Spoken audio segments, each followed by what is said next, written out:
بسم الله الرحمن الرحيم.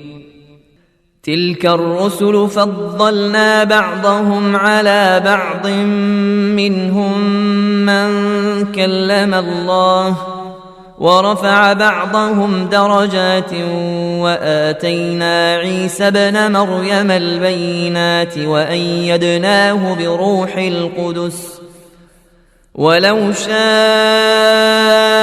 الله ما اقتتل الذين من بعدهم من بعد ما جاءتهم البينات ولكن اختلفوا فمنهم من آمن ومنهم من كفر ولو شاء الله ما اقتتلوا ولكن الله يفعل ما يريد. يا أيها الذين آمنوا أنفقوا مما رزقناكم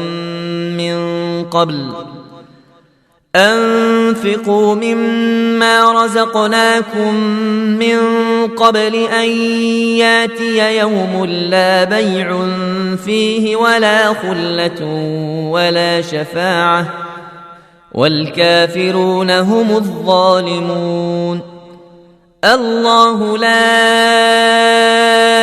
إله إلا هو الحي القيوم لا تأخذه سنة ولا نوم له ما في السماوات وما في الأرض من ذا الذي يشفع عنده إلا بإذنه يعلم ما بين أيديهم وما خلفهم ولا يحيطون بشيء من علمه إلا بما شاء وسع كرسيه السماوات والأرض ولا يؤوده حفظهما وهو العلي العظيم. لا إكراه في الدين قد تبين الرشد من الغي فمن يكفر بالطاغوت ويؤمن بالله فقد استمسك بالعروة الوثقى لا انفصام لها والله سميع عليم. الله ولي الذين آمنوا يخرجهم من الظلمات إلى النور والذين كفروا أولياؤهم الطاغوت يخرجونهم من النور إلى الظلمات أولئك أصحاب النار هم فيها خالدون. ألم تر إلى الذي حاج إبراهيم في ربه أن آتاه الله الملك إذ قال إبراهيم ربي الذي يحيي ويميت قال أنا أحيي وأميت قال إبراهيم فإن الله ياتي بالشمس من المشرق فات بها من المغرب فبهت الذي كفر والله لا يهدي القوم الظالمين. أو كالذي مر على قرية وهي خاوية على عروشها قال أنى يحيي هذه الله بعد موتها فأماته الله 100 عام ثم بعثه قال كم لبثت قال لبثت يوما أو بعض يوم قال بل لبثت 100 عام فانظر إلى طعامك وشرابك لم يتسنه وانظر إلى حمارك ولنجعلك آية للناس وانظر إلى العظام كيف ننشرها ثم نكسوها لحما فلما تبين له قال أعلم أن الله على كل شيء قدير. وإذ قال إبراهيم رب أرني كيف تحيي الموتى قال أولم تؤمن قال بلى ولكن ليطمئن قلبي قال فخذ 4 من الطير فصرهن إليك ثم اجعل على كل جبل منهن جزءا ثم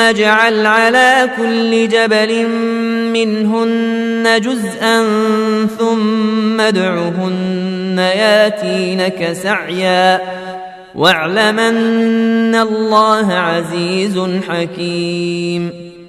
مثل الذين ينفقون أموالهم في سبيل الله كمثل حبة أنبتت 7 سنابل في كل سنبلة 100 حبة والله يضاعف لمن يشاء والله واسع عليم. الذين ينفقون أموالهم في سبيل الله ثم لا يتبعون ما أنفقوا منا ولا أذى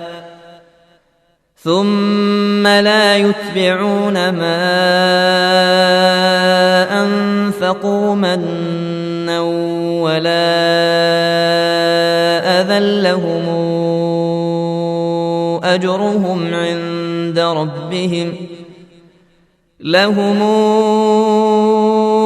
أجرهم عند ربهم ولا خوف عليهم ولا هم يحزنون. قول معروف ومغفرة خير من صدقة يتبعها أذى والله غني حليم. يا أيها الذين آمنوا لا تبطلوا صدقاتكم بالمن والأذى كالذي ينفق ماله رئاء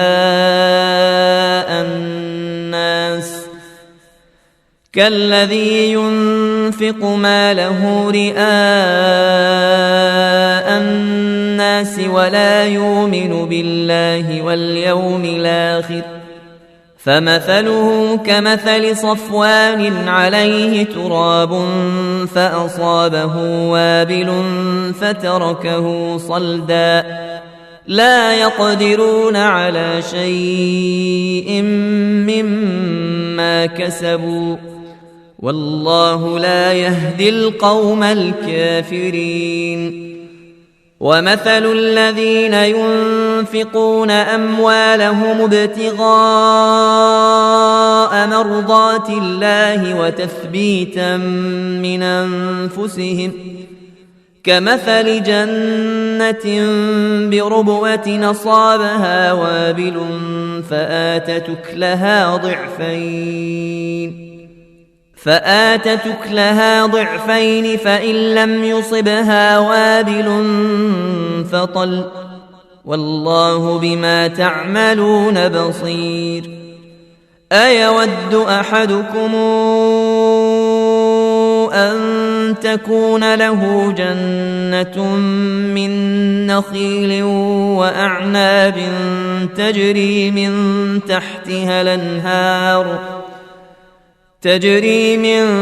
تحتها الأنهار له فيها من كل الثمرات وأصابه الكبر وله ذرية ضعفاء فأصابها إعصار فيه نار فاحترقت كذلك يبين الله لكم الآيات لعلكم تتفكرون. يا أيها الذين آمنوا أنفقوا من طيبات ما كسبتم ومما أخرجنا لكم من الأرض ولا تيمموا الخبيث منه تنفقون ولستم بآخذيه إلا أن تغمضوا فيه واعلموا أن الله غني حميد. الشيطان يعدكم الفقر ويامركم بالفحشاء والله يعدكم مغفرة منه وفضلا والله واسع عليم. يؤتي الحكمة من يشاء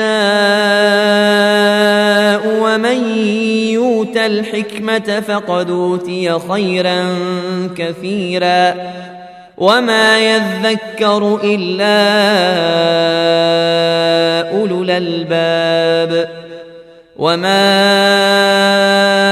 أنفقتم من نفقة أو نذرتم من نذر فإن الله يعلمه وما للظالمين من أنصار.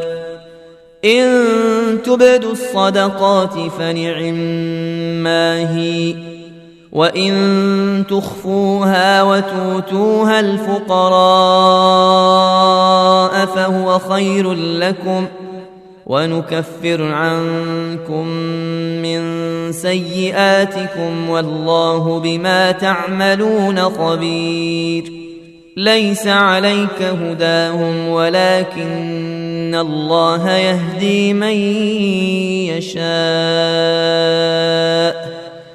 وما تنفقوا من خير فلأنفسكم وما تنفقون إلا ابتغاء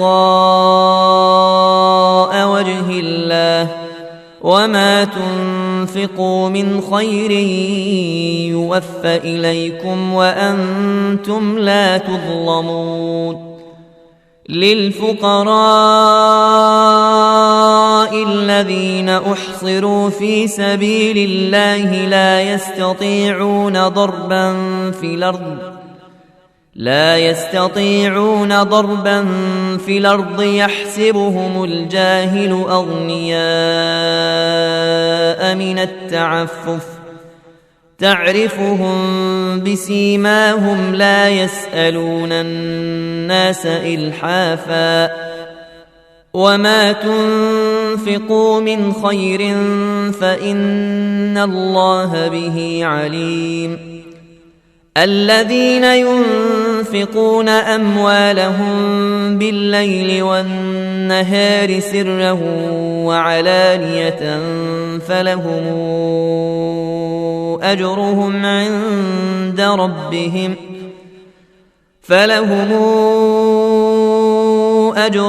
عند ربهم ولا خوف عليهم ولا هم يحزنون. الذين يأكلون الربا لا يقومون إلا كما يقوم الذي يتخبطه الشيطان من المس ذلك بأنهم قالوا إنما البيع مثل الربا وأحل الله البيع وحرم الربا. فمن جاءه موعظة من ربه فانتهى فله ما سلف وأمره إلى الله ومن عاد فأولئك أصحاب النار هم فيها خالدون. يمحق الله الربا ويربي الصدقات والله لا يحب كل كفار نثيم. إن الذين آمنوا وعملوا الصالحات وأقاموا الصلاة وآتوا الزكاة لهم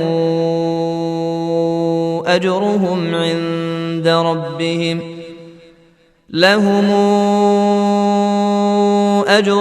عند ربهم ولا خوف عليهم ولا هم يحزنون. يا أيها الذين آمنوا اتقوا الله وذروا ما بقي من الربا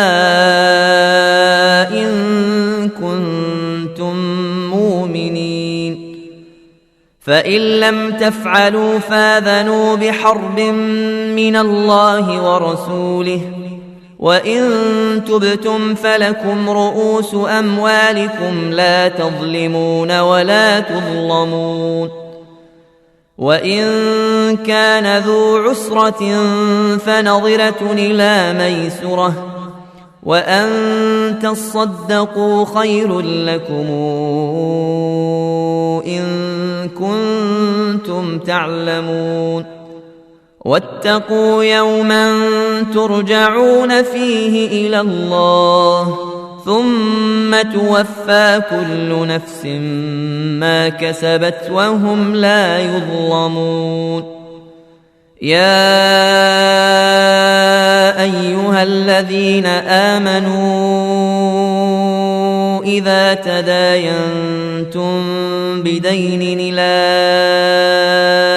أجل مسمى فاكتبوه، وليكتب بينكم كاتب بالعدل ولا ياب كاتب أن يكتب كما علمه الله فليكتب وليملل الذي عليه الحق وليتق الله ربه ولا يبخس منه شيئا، فإن كان الذي عليه الحق سفيها أو ضعيفا أو لا يستطيع أن يمل هو فليملل وليه بالعدل، واستشهدوا شهيدين من رجالكم فإن لم يكونا رجلين فرجل وامرأتان ممن ترضون من الشهداء أن تضل إحداهما فتذكر إحداهما الأخرى، ولا ياب الشهداء إذا ما دعوا، ولا تسأموا أن تكتبوه صغيرا أو كبيرا إلى أجله، ذلكم أقسط عند الله وأقوم للشهادة وأدنى ألا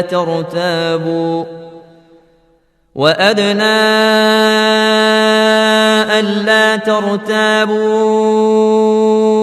إلا أن تكون تجارة حاضرة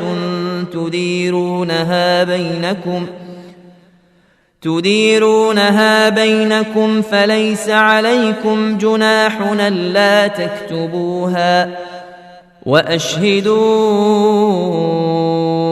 إذا تبايعتم، ولا يضار كاتب ولا شهيد، وإن تفعلوا فإنه فسوق بكم واتقوا الله ويعلمكم الله والله بكل شيء عليم. وإن كنتم على سفر ولم تجدوا كاتبا فرهان مقبوضة، فإن أمن بعضكم بعضا فليود الذي اؤتمن أمانته وليتق الله ربه ولا تكتموا الشهادة ومن يكتمها فإنه آثم قلبه والله بما تعملون عليم. لله ما في السماوات وما في الأرض وإن تبدوا ما في أنفسكم أو تخفوه يحاسبكم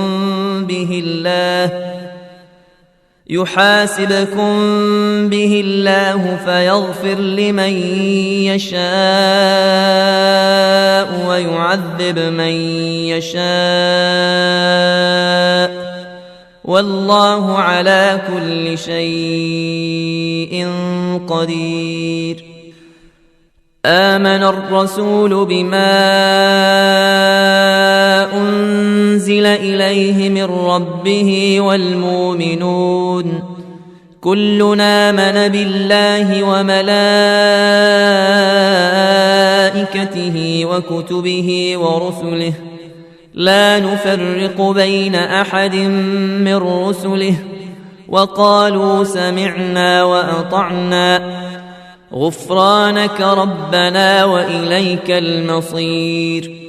لا يكلف الله نفسا إلا وسعها لها ما كسبت وعليها ما اكتسبت ربنا لا تواخذنا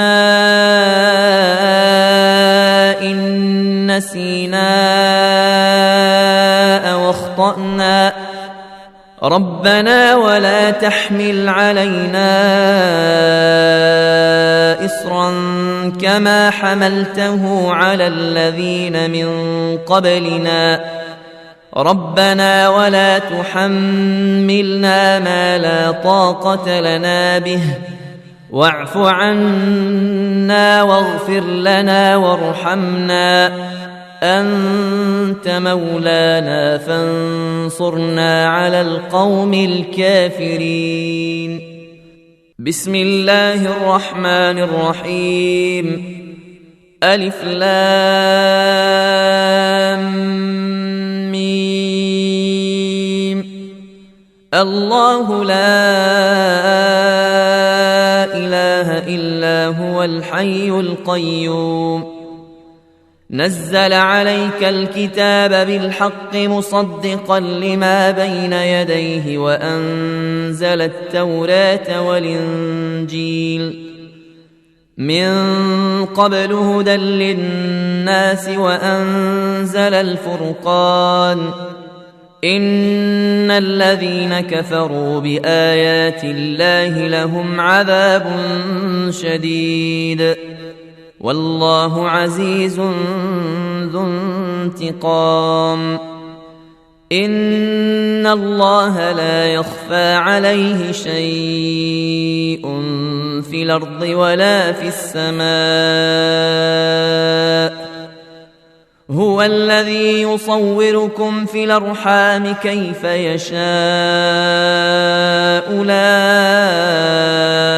إله إلا هو العزيز الحكيم. هو الذي أنزل عليك الكتاب منه آيات محكمات هن أم الكتاب وأخر متشابهات فأما الذين في قلوبهم زيغ فيتبعون ما تشابه منه ابتغاء الفتنة وابتغاء تاويله وما يعلم تاويله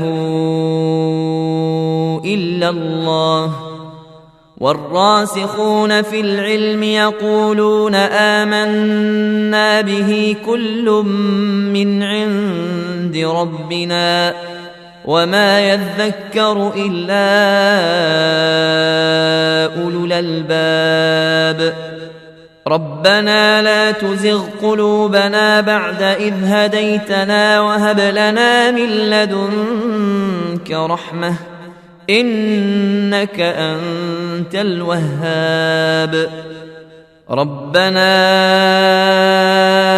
إنك جامع الناس ليوم لا ريب فيه إن الله لا يخلف الميعاد إن الذين كفروا لن تغني عنهم أموالهم ولا أولادهم من الله شيئا وأولئك هم وقود النار كدأب آل فرعون والذين من قبلهم كذبوا بآياتنا فأخذهم الله بذنوبهم والله شديد العقاب قل للذين كفروا ستغلبون وتحشرون إلى جهنم وبئس المهاد قد كان لكم آية في فئتين التقتا فئة تقاتل في سبيل الله وأخرى كافرة ترونهم مثليهم رأي العين والله يؤيد بنصره من يشاء إن في ذلك لعبرة لأولي الأبصار زين للناس حب الشهوات من النساء والبنين والقناطير المقنطرة من الذهب والفضة والخيل المسومة والأنعام والحرث ذلك متاع الحياة الدنيا والله عنده حسن المآب